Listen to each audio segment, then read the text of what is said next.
Do you want to learn about how to get paid brand collaborations? Yes? Okay, then keep watching. My name is Dani Walker. I'm a YouTuber and a content creator, and I want to share with you about how I started getting paid brand collaborations for Instagram as well as my YouTube channel. If you're interested in learning more about influencer marketing, content creation, and YouTube, then don't forget to subscribe to the channel and also to hit the notification so you know when new episodes like this one are released. First thing is first, I want to give you some encouragement. Don't focus on the number of followers or subscribers that you have. What's much more important to many brands is the quality of your content and the engagement that you have with your audience. There's room for so many types of content creators right now in influencer marketing, whether you have 1 million followers or whether you have 100 followers. So don't be focused on that. Instead though, let's talk about some strategies so that you can start getting paid for your content. The first thing I always suggest is to build a resume, quote unquote. And what's your resume? Your resume is gonna be all of the content that you are sharing across your social media network platforms. Before you can start getting those paid brand collaborations, you want to start preparing all of your profiles to look ready to get those brand collaborations. The first way to do this is to start sharing about the brands or products that you're really passionate about, the ones that you enjoy and that you use. Even if that means that you're just creating this for yourself and it's not paid yet, it's important because it can also put you on the radar of a brand.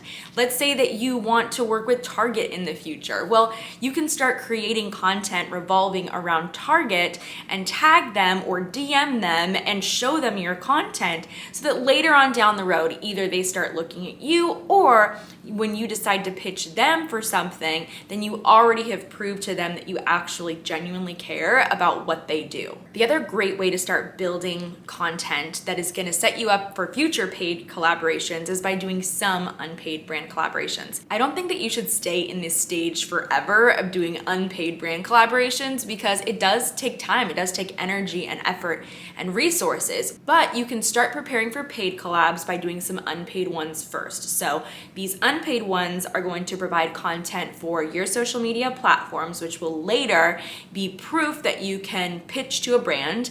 They're also going to help you to gather analytics and data that you can share with for brands.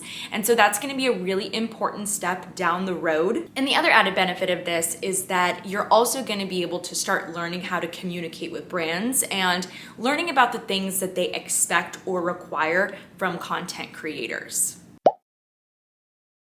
Tip number 2 is to make sure that your content matches the brands that you want to work with. So for example, let's say that your goal is to be a travel content creator. Well, how do you become a travel content creator?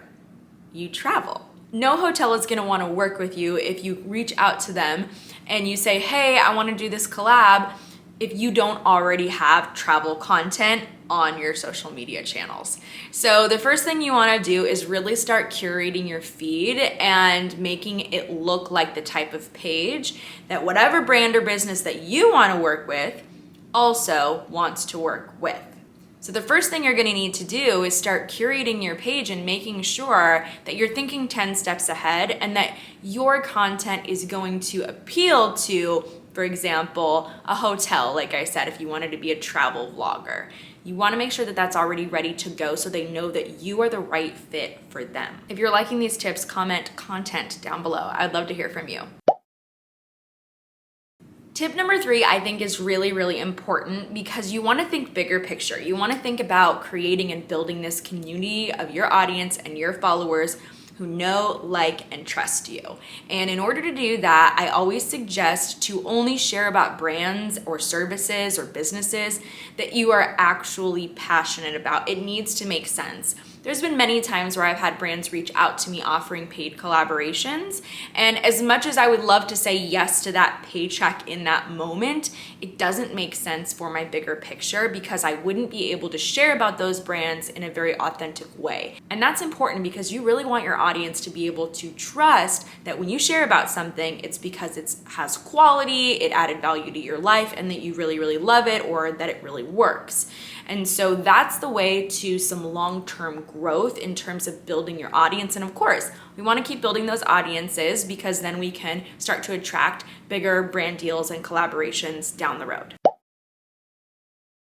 Tip number 4, when you have started to build that resume, when you make sure that your feed matches the brands that you want to work with, and when you start already sharing content or doing some unpaid brand collaborations with the brands that you want to work with, the next step is getting paid. So I think that a lot of content creators, and I get it, feel really nervous about asking for compensation for the content that they're creating, especially if this is something that you're brand new to.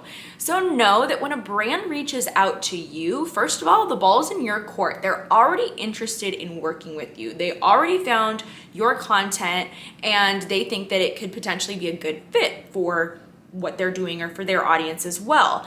So don't feel like you are powerless in those moments. A really big key to this is to remember that everything can be negotiated. So if a brand reaches out for an unpaid brand collaboration, you can still ask them about compensation. It's okay to do that. But the one piece of advice I would say is if you go down that route and if you find this brand and you're like, okay, this is what they're asking for from me and I want to charge them $200 for whatever that is. Once you ask them about their budget and then you let them know about how much you would want to be paid for that brand collaboration. Once you set that price, please don't go backwards on that. Please don't negotiate with them in the way where they say, oh, we can't do 200, would you do 100?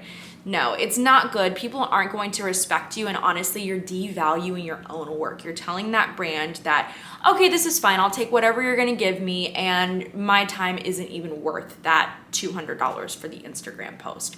And so don't devalue that. If anything, if they're asking for multiple things, like if they're asking you for a static feed post, if they want 3 story clips and then they want a TikTok video from you, say, okay, well, if the 200 is out of your budget, then I can offer you X, Y, and Z for $100, but that's only going to include a TikTok post. So that, that's the thing. So you always just want to be able to take away what you're going to be offering, because that's going to be your time to create that content, instead of taking away the monetary amount that you would be earning from whatever the brand collaboration is.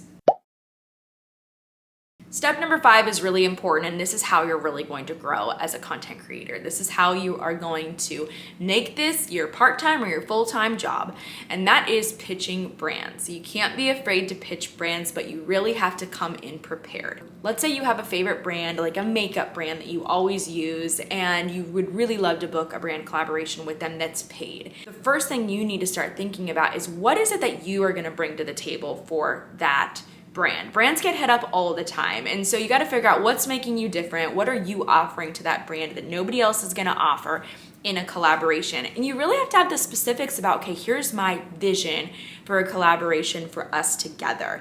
You don't just want to approach them and say, hey, I would like to do a brand collaboration. Hit me up if you're interested.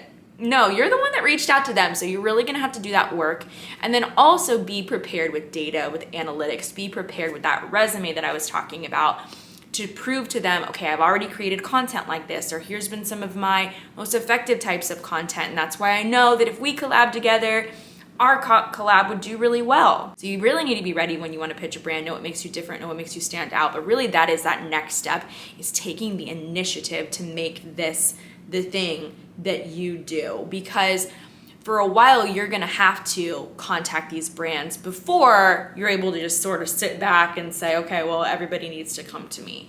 It's a process. It's a job, guys. It's a job. So you gotta make it one and take the initiative. That's it for this episode, but if you wanna see more of my social media, influencing, and content creator tips, then you can check out this playlist right here. And if there's something else that you want to see on the channel that you haven't seen yet, then just leave that below in the comments. I love seeing your requests. Thank you so much for watching this episode, and I'm looking forward to seeing you the next time.